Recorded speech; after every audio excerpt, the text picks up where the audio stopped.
વાલિયા તાલુકાના દહેલી ગામના લોકો પુલિયાને અભાવે ધસમસતા કીમ નદીના પ્રવાહમાં નનામી લઈ જવા મજબૂર બન્યા છે। છેલ્લા ઘણા વર્ષોથી વાલિયા તાલુકાના દહેલી ગામમાં વસતા આદિવાસી સમાજમાં ચોમાસામાં વ્યક્તિનું નિધન થાય તો ગ્રામજનો માથે હાથ નાખીને વિચારમાં પડી જતા હોય છે, કારણ કે ચોમાસાની સિઝનમાં કીમ નદીમાં ઘોડાપૂર આવતા આદિવાસી સમાજના વ્યક્તિનું મોત નીપજ્યું હોય તો તેના અંતિમ સંસ્કાર માટે નદી ઓળંગવી અતિ કઠિન છે। તો પણ ગ્રામજનો કમર કે ઘૂંટણસામાં ધસમસતા પાણીના પ્રવાહમાં જીવના જોખમે કીમ નદી પાર કરી આદિવાસી સ્મશાનમાં અંતિમ ક્રિયા માટે જવું પડે છે। ત્યારે મંગળવારની સાંજે કેળ સમાન કીમ નદીમાંથી નનામી લઈ જીવના જોખમે લોકો પસાર થતા નજરે પડ્યા હતા। આ અંગે ગ્રામજનોએ અનેક ધારાસભ્ય, ગ્રામ પંચાયત અને તાલુકા પંચાયત સહિત ઉચ્ચ કક્ષાને રજૂઆત કરી છે, પરંતુ આંધળું અને બહેરું તંત્ર કંઈ પણ સમજવામાં અને પગલાં લેવામાં ઉદાસીન હોવાનો ગ્રામજનોએ આક્ષેપ કર્યો છે।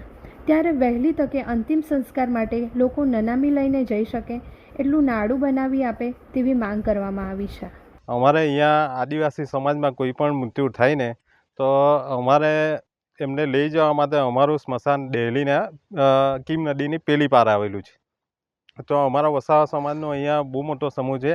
અહીંયા કોઈ બી મૃત્યુ થાય ને તો અમારે એને લઈ જવા માટે નનામીને લઈ જવા માટે અહીંયા વરસાદ ના હોય તો કેળસમાં પાણી, અને જો આગળ વરસાદ હોય તો અમારે ગળા દુઃખ થઈને પણ એ નનામીને પેલે પાર લઈ જવું પડે છે।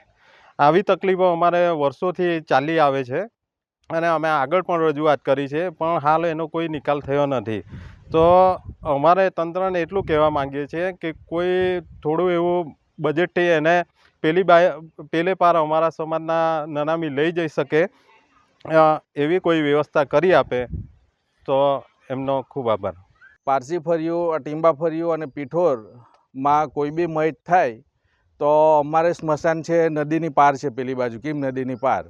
હવે અમારે નદીમાં પાણી આવી ગયેલું હોય તો અમારે એટલી બધો પ્રોબ્લેમ થાય છે, નનામીને પેલી પાર લઈ જવાની સ્મશાનમાં લઈ જવા માટે અમને એટલો બધો પ્રોબ્લેમ થાય છે, અને વર્ષો થઈ ગયા આ પ્રોબ્લેમ બધી જગ્યાએ રજૂઆત કરી તોય એનું કોઈ નિરાકરણ આવતું નથી। અમારે સામાન્ય એક નાળા જેવા પુલની જરૂર છે, તોય એ કોઈ બનાવી શકતું નથી અહીંયા ગાડી। તો અમારે ખાસ જણાવવાનું કે આ પ્રોબ્લેમ અમારો સોલ્વ થાય અને અહીંયા ગાડી નાનકડો પુલ જે ટાઈપનું એક ઝૂંપડી જેવું બની જાય તો અમે પેલી પાર અમારે નનામીને લઈ જવા માટે અમને સરળતા પડે।